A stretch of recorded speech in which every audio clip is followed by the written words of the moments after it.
Oh my gosh, just did 10 waves solo on Master with her. She is actually really good with these new perk cards. I'm not going to continue in this game because I need the skill cards and everything.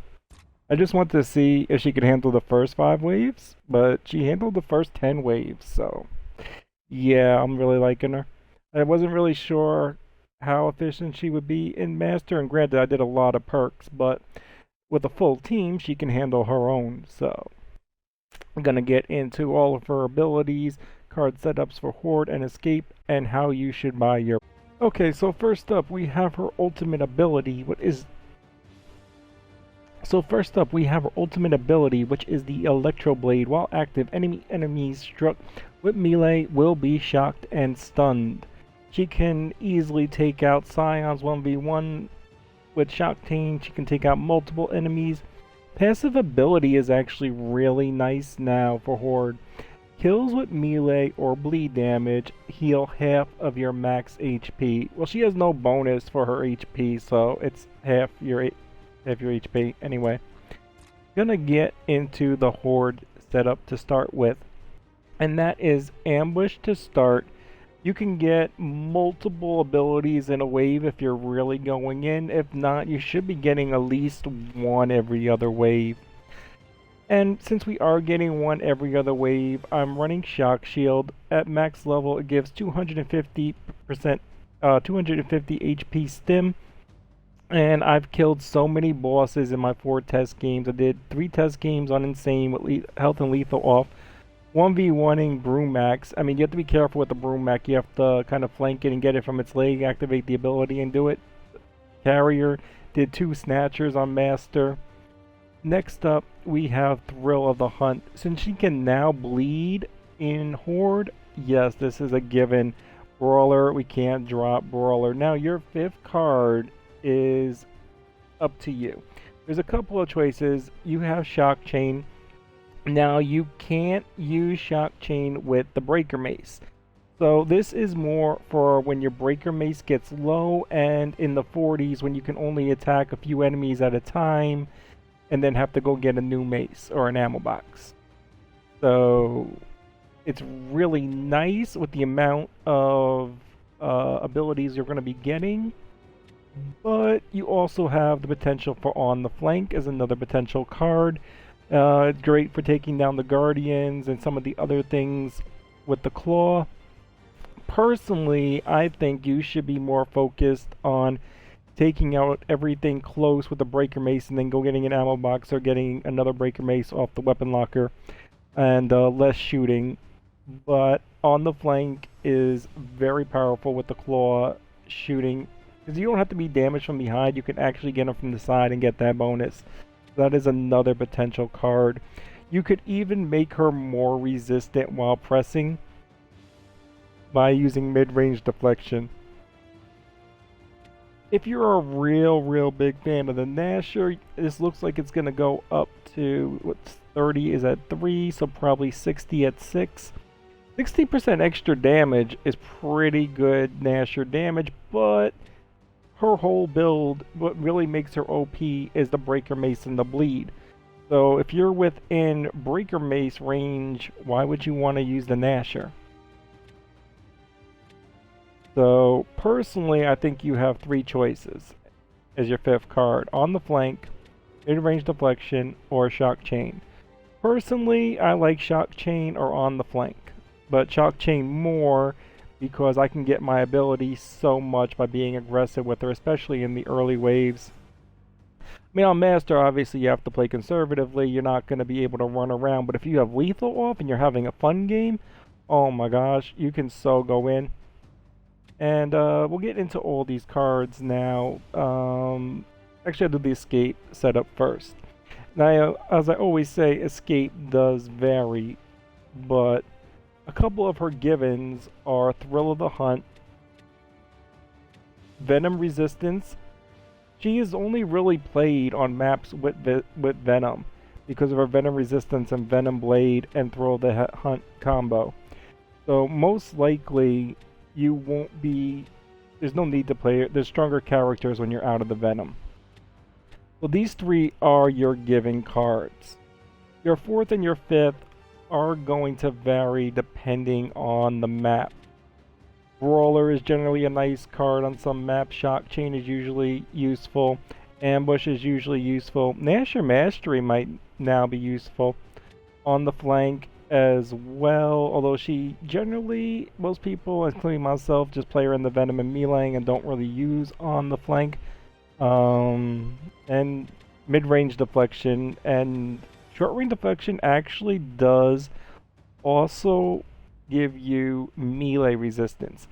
So why they have nerfed her Venom resistance, turning her down from a god in the Venom with a good skilled Lahni player, she is now a demigod in the Venom. And that actually is a very beast combo for in the Venom. The three that I mentioned, mid-range deflection and short-range deflection, can make her very good at pressing a lot of enemies, especially if you're good at going from cover to cover and wall bouncing. So now let's get into all the cards. Shock Chain will, when you use your ability and you melee one enemy, I believe it's somewhere around 10 meters. Might even be 5 meters. But I think it's probably closer to 10 meters is the actual range. They don't say, but it seems about that range. So you'll be meleeing one character and then you'll be stunning another nearby enemy, assuming there is one, up to the amount on the card. Now if you have bleed damage, you will also be inflicting bleed damage on them. Next up we have Ambush, kills from behind. Now this can be from your melee, this can be from your gun, and once again it doesn't actually have to be from behind. On the side counts. So that actually is a very useful card for her. That one actually makes sense. Shock Shield gives you stim when you use your ability, making you very hard to bring down initially once you use your ability. Thrill of the Hunt gives you resistance and forced healing near bleeding enemies. Brawler is increased melee damage. Epic Score Boost, your standard score boost for your rank and re-up. Nasher Mastery, extra damage on standard shots and active reload shots. On the flank, as I said, behind or from the side. Venom Blade, you must be in the Venom. You do not need to be in the damage dealing part of the Venom, but you need to be in some form on the map of Venom to get this bonus. Deep Pockets is increased pistol capacity. Mid-range deflection is ballistic damage, resistance from 5 to 10 meters. Not explosive, just ballistic. Nimble can make her crazy on the slide. This is actually something, if you get it up just to play with at least once, it's pretty fun. You'll have a crazy wall bounce. Venom resistance is damage resistance while in the Venom, just like Venom Blade. Banana Clip gives you a very large clip on your Talon pistol. Efficient Executioner drops ammo pouches every X executions. You're just going to get the standard pill for ammo box. Another score boost and short range deflection for ballistic damage resistance while within 5 meters. 5 meters is very small, and this is more for melee resistance and running up on Amagos than anything else. Or overkills. Take a little bit on that too, Nash dudes. But you should be timing that. Generally, if you're going to drop one of the 5 I recommended before to make her a god setup in the Venom, it's generally short range deflection, and you just try not to get meleeed, and you can put on something fun like Shock Chain. Or maybe even the new Nasher Mastery. And that is... Oh, let me get into ways you should buy your perks for Horde. So, to start off, you're going to buy a level 1 bleed. Without buying this perk, you don't bleed, you don't get the benefit from Thrill of the Hunt. So, immediately don't even deposit. You're going to spend your first 1,000 to buy the bleed. Now, after that, you're going to, unless you're going Forge to 4, but even in which case, you should talk to your team, like, you should spend the first 1,000 on the bleed. It'll make her a lot more efficient regardless of what difficulty you're playing. After that, you're going to go to your healing. You can in on the damage resistance to get it to 10, because 10 damage resistance for 1,000 is not bad. But after you got the 1 on the damage resistance, if you did go for that second or not, then you're going to be going straight for your healing rate, healing regen, that's it. And you're going to basically put that all the way up to like 10, as long as you're killing everything with it, not too many swings of your breaker mace. By the way, as I said, this is the way you should buy perks. But after you've bought the first bleed card and fortifications are starting to go up, as soon as possible, you're not even buying perks. You're saving up for a breaker mace. And you're going to try to make that breaker mace last. Now note, while that breaker mace is in your hands, it can take damage if you take damage. So be very wary if it starts to get low or you think you're not going to be able to do that fight that you're in.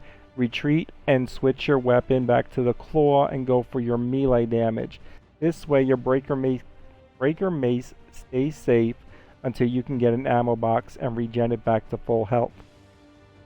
Pilfer ammo boxes also restore it back to full health.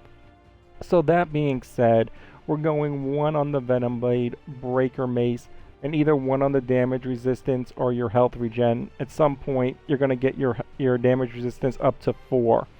There's no point in really raising it above 4 until you're at late game when there's so much money in the Fabricator that it just doesn't matter.